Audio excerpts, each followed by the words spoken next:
Konark bridge girder लॉन्चिंगचं काम तब्बल 5 तास उशिरानं संपलेलं आहे।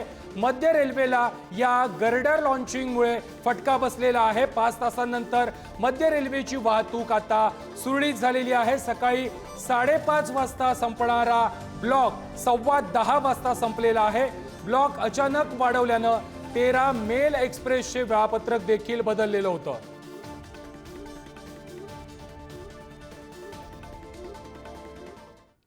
मुंबईमध्ये रेल्वेच्या तिन्ही मार्गांवरती प्रवाशांची मोठी गर्दी पाहायला मिळते।